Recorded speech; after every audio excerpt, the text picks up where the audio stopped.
Good afternoon, or good morning, or good evening. My name is Salim Ismail. I'm recording the short video for Kin Asean to give a little bit of an overview of some of the technologies that we're seeing at Singularity and some of the broader implications of those for what's happening in the world. Let me show you a short presentation and give you a sense of what we're seeing as the world is increasingly becoming disrupted in this different kind of paradigm. I want to start by showing you this slide, which is essentially I'll kind of take you through some of what we're seeing here. I wrote this book called Exponential Organizations, which Lina Green will cover in more detail. But a little bit about my background: I'm the founding executive director at Singularity. I spent 7 years helping build out this organization. I spent 2 years as the head of innovation at Yahoo, running their incubator. And I found when you try and do disruptive innovation in a large organization, that the immune system will come and attack you, right? All of our organizations are built to withstand change or withstand risk.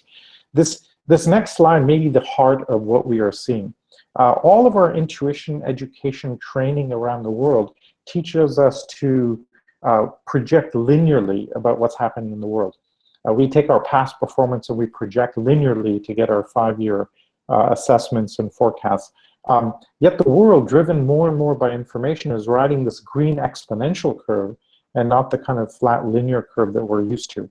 Our favorite example is that if you take 30 linear steps, you'll go 30 meters, and we can all predict where I'd be a half a way or a third of the way or 2/3 of the way in that projection.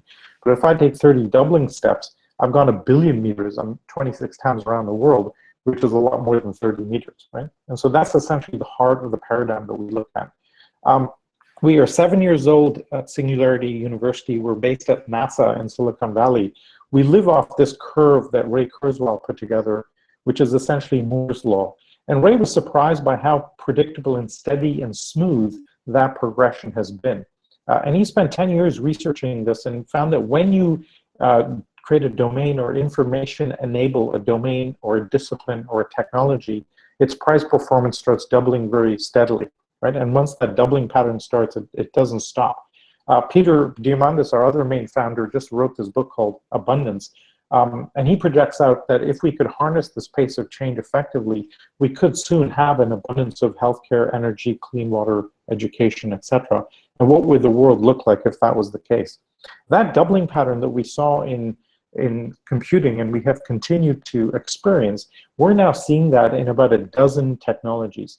3D printing, drones, robotics, biotech, neuroscience, all of these are now doubling in their capability anywhere from 1 to 2 years.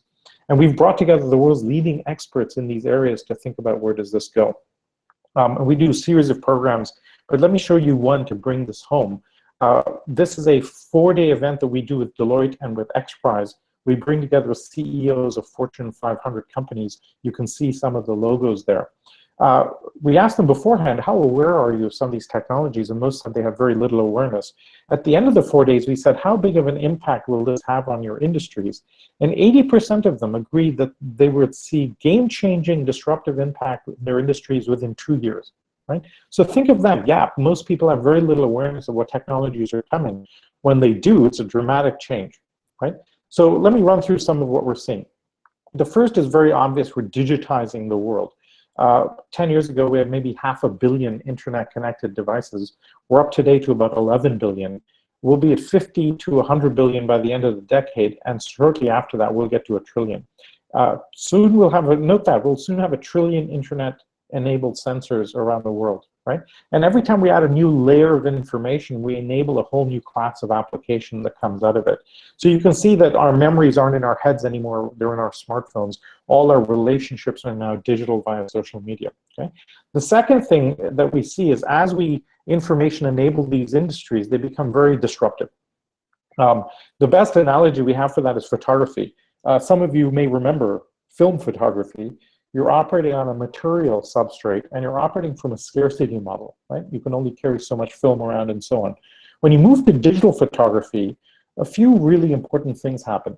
The first is the marginal cost goes to zero. Right? You can now take 1,000 more photographs and the cost is the same.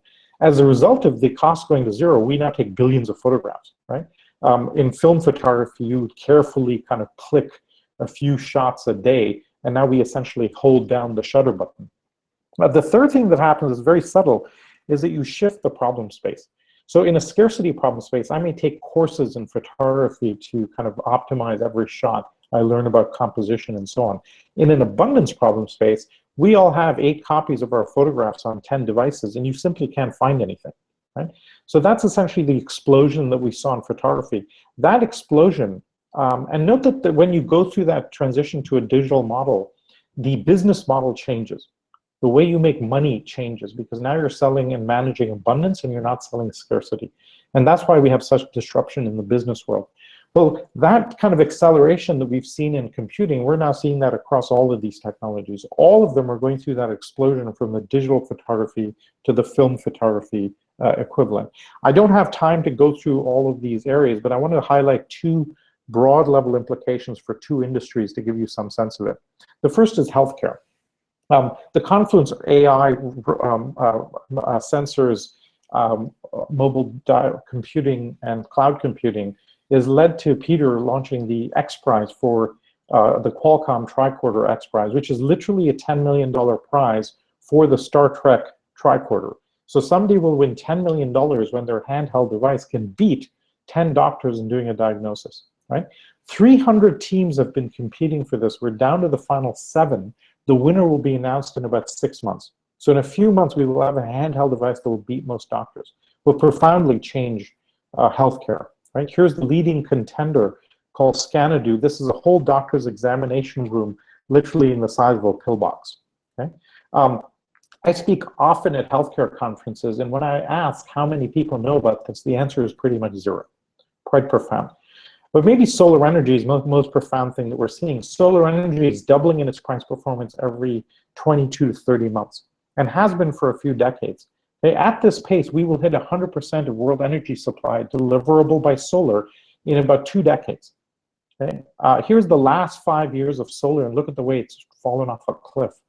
And so I'll talk a bit more about this. So, you know, that's just healthcare and energy, radical transformation coming, and very few people know about it, right? Because this pace of change isn't slowing down. As I showed you earlier, healthcare becomes completely digital. Solar energy goes from this material basis to this fossil fuel basis of the world to this digital solar energy basis of the world. We're also going to have everybody connected. This is the $10 Android tablet from DataWind. It's a 1 gig Android tablet with Bluetooth camera, Wi-Fi, and a phone. And and literally the manufacturing cost of that is dropping 50% a year. By 2020, that will essentially be free. Okay, we had 1 billion people online 5 years ago. We're up to almost 3 billion people. By the end of the decade, we're going to have 6 billion people online. Most of the world will be online with this tablet. And they're all going to have broadband via technologies like the Google Loon. You may be familiar that Indonesia has just started talking to Google about putting these balloons over the country. 40 megabits a second is what they're able to deliver down to the ground already, right? And that's kind of version 1. So think about this. In 5 years, 3 billion new minds are coming online, and all will have broadband capability. Profound implications. So I talked about healthcare being digital and food becoming digital. Here's, energy becoming digital. Here's food. This is Soylent. This is kind of a milkshake substance created by the fellow there, Rob Reinhardt. He can take, in this milkshake, you can get all of the carbs, fats, nutrients, vitamins, minerals for a day in literally this milkshake. People can have lived on this for 6 months. They lost a ton of weight. They're much healthier. They're, of course, quite bored. If you do nothing but drink this for 6 months, you'll go a little bit crazy. But profound implications for, you know, emerging markets in rural areas where it's hard to get food, right? And the most interesting thing about this is he actually open sourced his formula. Here is what he's done. He's essentially taken this formula and said anybody can make it. And so there are more than 2,000 variants on this recipe already. And if you look on the right, the most interesting thing for me is actually running this like a software company. That's version 1.4 of the recipe. Food is now software, and it'll iterate at that pace. Okay. By the way, version 1.3 had a bug in it. It caused quite a lot of gas. So if you see it cheap, you might want to avoid it. Okay? So profound implications as we turn healthcare, food, energy, communications all into a digital environment. The real driver behind this, and the reason this is so profound, is the sheer democratization.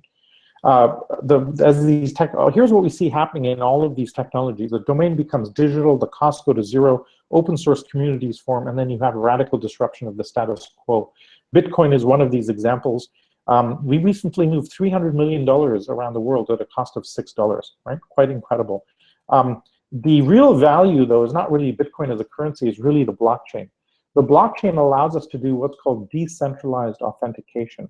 We have many systems in the world, like voting systems, transaction logs, registries, etc., that are third-party authentication. Somebody's sitting there saying, yes, he voted or she voted. When you can decentralize the authentication, you actually don't need the third party. So all of these systems that require third-party authentication will move to the blockchain. Okay? And look at the quote on the bottom right. The CEO of the NASDAQ said that they're moving now all of their payment reconciliation to the NASDAQ, to the blockchain. Very profound implications of that. Okay? I would put Bitcoin about there in its capability. And the implications of this from an economic perspective are quite profound. We're demonetizing the world, right? The two things happening, first is that the speed of change is accelerating. We're seeing lots of companies get created at $1 billion market cap. But here's what happens when you digitize an industry and you go end-to-end digital. You see this kind of revenues rising, and then you hit this cliff because the digital aspect, all the money leaves the system. Okay? And as I said, we're not good at spotting this pace of change. And I'll give you two examples as I close out. The first is, in 2010, Ericsson estimated that we would have 50 billion people, 50 billion devices connected to the internet by 2020. And everybody said, that's crazy, you will never get so many devices. And their recent estimate as of 2 weeks ago is that we're now at 500 billion. Quite profound. I showed you this graph in solar energy. Here's the leading expert in the world in solar 10 years ago said, look, we will never drop below $1 a watt. And we just dropped below 18 cents a watt, by the way. And his latest prediction is getting below $1 has exceeded my expectation. Okay? We're fond of saying that an expert in a field will tell you how not to do something. And so very profound implications coming from that. So I wanted to kind of give you some sense of some of what we're seeing. You'll hear more from Lina as to how to organize for this and the implications for businesses. But essentially, this acceleration in computing is now happening in 10 or 12 technologies, leading to massive disruption coming in pretty much every industry that we can see. In the 1500s, we had the Gutenberg moment. The printing press changed everything. Today, it's like we have about kind of 30 Gutenberg moments happening at the same time. And this has a very profound implication for all of us, right? Note that all of the systems that we use to run the world, our civics, our politics, our legal systems, healthcare, education, intellectual property, all designed for a world a few hundred years ago, not for today. Definitely not for 1 trillion sensors coming along. So we actually need to re-architect all of those systems. And so we think we're witnessing a massive inflection point in how we run the world, and our existing systems are going to struggle to keep up. But of course, from a business perspective, the opportunity there is infinite. It presents us with enormous opportunity around that.